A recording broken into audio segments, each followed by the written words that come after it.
Hello friends. कैसे हैं आप लोग और कैसी चल रही है आपकी पढ़ाई। आशा करते हैं आप लोग सही होंगे और आपकी पढ़ाई जोरों शोरों से चल रही होंगी। हम लोग रेलवे एनटीपीसी का जो पेपर हो रहा है उसमें जीएस का एनालिसिस कर रहे हैं। और आज 8 जनवरी शिफ्ट फर्स्ट में जीएस में आए हुए प्रश्नों का हम लोग एनालिसिस करेंगे। तो चलिए शुरू करते हैं आज का सेशन।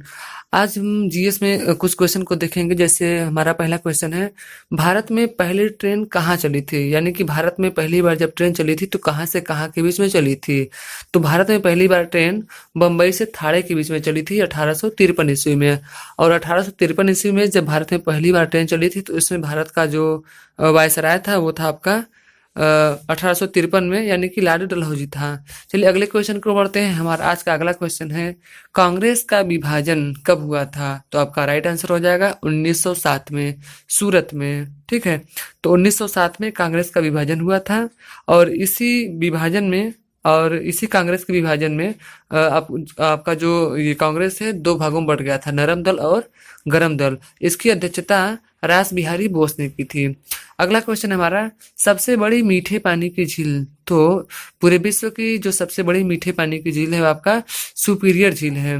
अगला क्वेश्चन है, फॉर ट्रेन का फुल फॉर्म पूछा गया है कि फॉर ट्रेन का फुल फॉर्म क्या होगा। तो इसका राइट आंसर हो जाएगा फार्मूला ट्रांसलेशन। अगला क्वेश्चन है हमारा, 6 नवंबर 2020 में सीजेआई यानी कि चीफ जस्टिस ऑफ इंडिया, अभी रिसेंट में ही नवंबर 2020 में भारत के मुख्य न्यायाधीश के बारे में पूछा कि कौन थे। तो आपका राइट आंसर हो जाएगा शरद अरविंद बोबड़े, जो कि 2020 में और वर्तमान में भी आपके मुख्य न्यायाधीश हैं। और अगला क्वेश्चन हमारा विजन 2020 से संबंधित है। विजन 2020 से भी क्वेश्चन पूछा गया है। इसका राइट आंसर हो जाएगा ब्लाइंडनेस। विजन 2020 का जो संबंध है आपका ब्लाइंडनेस से था। अगला क्वेश्चन है, सबसे बड़ा कोयला उत्पादक राज्य। भारत में सबसे बड़ा कोयला उत्पादक राज्य आपका झारखंड है। अगला क्वेश्चन है, समानता का अधिकार पूछा है कि समानता का अधिकार किस अनुच्छेद के अंतर्गत आता है। तो आपका राइट आंसर हो जाएगा अनुच्छेद 14। अनुच्छेद 14 के अंतर्गत समानता का अधिकार दिया गया है। यह आपका मौलिक अधिकार है। अगला क्वेश्चन है, इंटरपोल का मुख्यालय कहाँ है। तो इंटरपोल का मुख्यालय हो जाएगा फ्रांस के लियो में। और इंटरपोल जो है कि विश्व की सबसे बड़ी पुलिस संस्था है।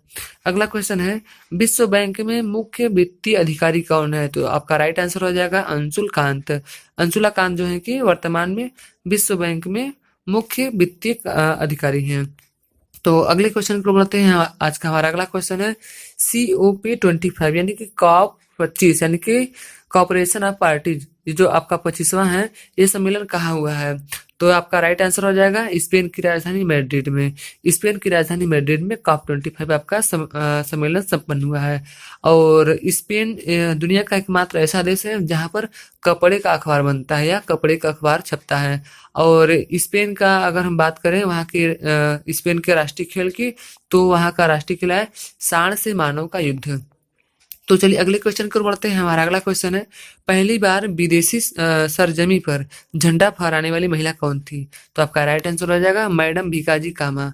मैडम भीकाजी कामा भारत की एकमात्र महिला हैं जिन्होंने पहली बार विदेशी सरजमी पर झंडा फहराया था, और 1907 में। अगले क्वेश्चन को बढ़ते हैं। और ये हमारा आपकी मैडम भीकाजी कामा है, इन्हें हम लोग क्रांतिकारियों की माता के नाम से भी जानते हैं या राष्ट्रमाता के नाम से भी जानते हैं। अगला क्वेश्चन है, WWW के खोजकर्ता। तो WWW के खोजकर्ता आपके हो जाएंगे टिम वर्नर्स ली। इसकी फुल फॉर्म की बात करेंगे तो हमारा वर्ल्ड वाइड वेब हो जाएगा। अगला क्वेश्चन है, सागर माथा की स्थिति पूछा है, यानी कि सागर माथा कहाँ स्थित है। तो आपका राइट आंसर हो जाएगा नेपाल। नेपाल में जो आपका सर्वोच्च चोटी है यानी कि माउंट एवरेस्ट, उसको हम लोग सागर माथा के नाम से जानते हैं। और हम अगर बात करें तिब्बत में, तो तिब्बत में इसे हम लोग चोमुलुंगमा के नाम से जानते हैं, यानी कि पर्वतों की रानी इसका अर्थ होता है। चलिए अगले क्वेश्चन को बढ़ते हैं। आज का हमारा अगला क्वेश्चन है, पहली बार राजीव गांधी खेल रत्न किसे दिया गया था। तो आपका राइट आंसर हो जाएगा विश्वनाथ आनंद। विश्वनाथन आनंद को जो है कि पहली बार राजीव गांधी खेल रत्न से नवाजा गया था। और अगर हम बात करें कि विश्वनाथन आनंद किस खेल से संबंधित है, तो आपका हो जाएगा चेस यानी कि शतरंज। तो चलिए अगले क्वेश्चन को बढ़ते हैं। आज का हमारा अगला क्वेश्चन है, थर्मल पावर प्लांट में पहला राज्य कौन है। तो आपका राइट आंसर हो जाएगा तेलंगाना। ठीक है, आपका जो तेलंगाना है ये भारत का 29वां राज्य था और जिसकी स्थापना 2 जून 2014 को की गई थी। लेकिन जैसे ही जम्मू कश्मीर को राज्य के दर्जे से हटा दिया गया है, वर्तमान में भारत में राज्यों की संख्या कितनी हो गई है, तो 28 हो गई है। वर्तमान में 28 राज्य हैं और केंद्र शासित प्रदेशों की संख्या कितनी है, तो 8 हो गई है। चलिए अगले क्वेश्चन को बढ़ते हैं। हमारा अगला क्वेश्चन है, ऑस्ट्रेलिया की राजधानी पूछा है, तो ऑस्ट्रेलिया की राजधानी हो जाएगा कैनबरा। इसका राइट आंसर हो जाएगा कैनबरा। ऑस्ट्रेलिया की राजधानी क्या हो जाएगी, तो कैनबरा हो जाएगा। और ऑस्ट्रेलिया को 7 प्रांतों में बांटा गया है।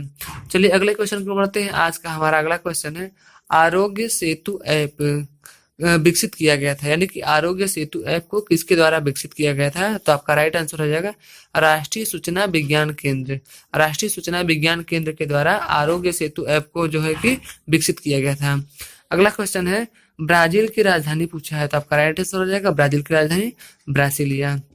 अगला क्वेश्चन है, आर्य समाज के संस्थापक, तो इसका राइट आंसर हो जाएगा स्वामी दयानंद सरस्वती। स्वामी दयानंद सरस्वती ने आर्य समाज की स्थापना बंबई में की थी और 1875 ईस्वी में की गई थी। चलिए और अगले क्वेश्चन को बढ़ते हैं। आज का हमारा अगला क्वेश्चन है, जेनविल मेला जोनविल मेला किस राज्य में लगता है, तो आपका राइट आंसर हो जाएगा असम। असम में जो है कि जोनबिल मेला लगता है और असम की राजधानी आपका दिसपुर हो जाएगा। चलिए अगले क्वेश्चन को बढ़ते हैं। आज का हमारा अगला क्वेश्चन है, निम्न में से कौन सा रोग गैर संक्रामक है। इसमें 4 रोग दिए गए थे, उसमें से आपको छांटना था कि कौन सा रोग जो है कि गैर संक्रामक है, यानी कि छूने से नहीं फैलती है। तो आपका इसके अलावा भी इसका हमारा राइट आंसर हो जाएगा रक्तचाप। रक्तचाप जो है हमारा कि गैर संक्रामक रोग है। अगला क्वेश्चन हमारा, विश्व कप 1983 में भारतीय क्रिकेट का नेतृत्व किसने किया था, आपका राइट आंसर हो जाएगा कपिल देव। उस समय कपिल देव 1983 में जब हुआ था तो कपिल देव इसके कप्तान थे और भारत इसमें जीता था। अगला क्वेश्चन है, नमामि गंगे से क्वेश्चन पूछा गया था। ये क्वेश्चन क्लियर नहीं है लेकिन नमामि गंगे से क्वेश्चन पूछा गया था। तो नमामि गंगे प्रोजेक्ट के जो हमारे नमामि गंगे योजना के जो हमारे ब्रांड एम्बेसडर है वो हो जाएंगे चाचा चौधरी। अगला क्वेश्चन है, राष्ट्रीय ध्वज की लंबाई और चौड़ाई का अनुपात क्या है, तो हमारा राइट आंसर हो जाएगा 3:2, 3:2 भारतीय ध्वज की लंबाई और चौड़ाई का अनुपात है।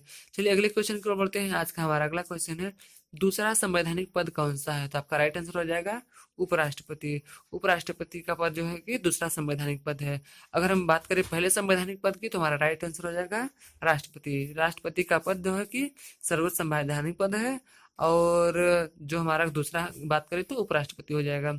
अगला क्वेश्चन है, राष्ट्रीय विज्ञान दिवस कब मनाया जाता है, तो आपका राइट आंसर हो जाएगा 28 फरवरी। 28 फरवरी को राष्ट्रीय विज्ञान दिवस मनाया जाता है। अगला क्वेश्चन है, ओपेक में सदस्य देशों की संख्या पूछा है। ओपेक में सदस्य देशों की संख्या हो जाएगी आपका 13। और ओपेक की स्थापना 1960 में बगदाद में हुई थी और ओपेक की जो आपका हेडक्वार्टर है, मुख्यालय है, वो आपका ऑस्ट्रिया की राजधानी वियना में हो जाएगा। और ओपेक का फुल फॉर्म हो जाएगा आपका OPEC, organisation of petroleum exporting country. चलिए अगले क्वेश्चन की ओर बढ़ते हैं। आज का हमारा अगला क्वेश्चन है, राधा कृष्णन पुरस्कार दिया गया था, किसको दिया गया था, तो आपका राइट आंसर हो जाएगा कोप्पिलिल राधाकृष्णन। राधाकृष्णन पुरस्कार कोप्पिलिल राधाकृष्णन को दिया गया था। अगला क्वेश्चन है, लेपाक्षी मंदिर समर्पित है, आपको बताना है कि लेपाक्षी मंदिर किसको समर्पित है, तो आपका राइट आंसर हो जाएगा वीरभद्र शिव। वीरभद्र शिव को, भगवान शिव को लेपाक्षी मंदिर जो है कि समर्पित है। तो ये रहा हमारे आज के पेपर में आए हुए क्वेश्चन। तो चलिए मिलते हैं हम लोग अगले दिन, तब तक के लिए धन्यवाद।